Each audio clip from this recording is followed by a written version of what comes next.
Hello po, dito na naman si ating Yoriba. Dito yung aking mga halaman sa ito ang aking pandan, green na green. Ang dami niyang ang dami niyang sibol, mga anak-anak guys.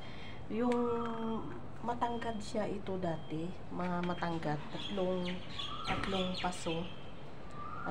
Kinuha ko yung kanyang yung isa na matangkad, binigay ko sa mga katulong ng kapatid ng amo ko.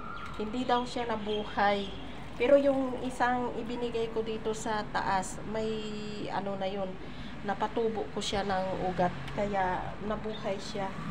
Ibinabad ko lang sa tubig. Yan, palagi ko silang pinapainom dahil ito, sila ng tubig. Hindi sila namamatay sa tubig. Ayan guys, green na green.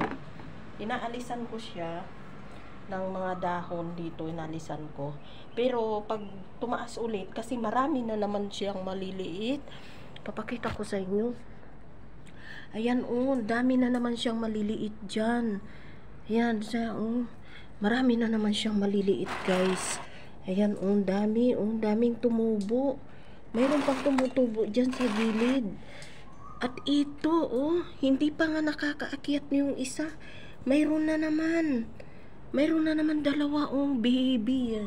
Tapos ito, yung huli kong na inalis, mayroon na siyang anak na, hindi pa siya nakakasurvive, pero mayroon na siyang isang tumutubo. Kasi itong mga ito, yung tiger tail na sabi ni Lola, regalo ko sa Christmas. Ayan, sila na lang maglagay ng magagandang paso. Mahal din kasi yung paso dito, at saka medyo mahal din yung kanilang lupa.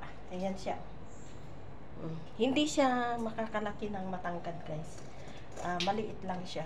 Ayan, may sibol sa loob, mayroon din dyan sa gilid. Pero ito, aalisan ko ito guys para ipatubo ko, at kung may iririgalo ko sa mga kaibigan ko. Maganda ito, iregalo sa kaibigan, para pwede rin sa kwarto nila. Tapyasan natin yung isa, kasi doon sa kinuhaan ko, tutubo yan, wag ko nga lang i-expose sa buhangin. Mayroon siyang mayroon maliit dito siya. Palalakihin ko yan, iririgalo ko sa mga kaibigan ko. Tapos itong isa na to, ibabad lang po natin sa tubig. Pwede nyo yung ganyanin, tapyasin, balansehin ninyo. Tapos sa gitna, anuhan natin ng ng parang anong pangalan nun? Itsura niya ay patulis. Ayan, kuntingin natin ng patulis. Ganyan po siya. Ibabad lang natin sa tubig. Papalitan nyo every 3 days yung tubig niya. Ibababad ko lang doon sa lucky bamboo plant ko doon sa kusina. Tapos ito, palagi ko siyang tinutubigan din. Pwede mo itong ibabad sa tubig, hindi sila namamatay. Doon ay sila nabubuhay. Kung pabayaan mo sila nito, walang tubig, hindi mo sila papainumin, magtatampo din sila. Pati ito, magputi-puti yung dahon niya.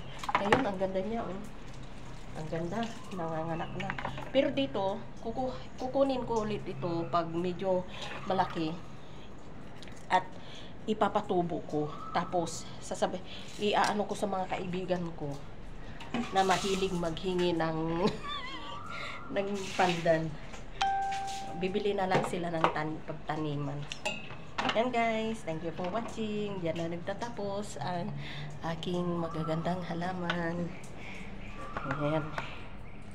Yan na. Ipakita ko guys pag natubo na ito, ha. Kaya pag natubo na ito at nagtubo na ng ugat, ipapakita ko ulit sa inyo. God bless you all. Bye.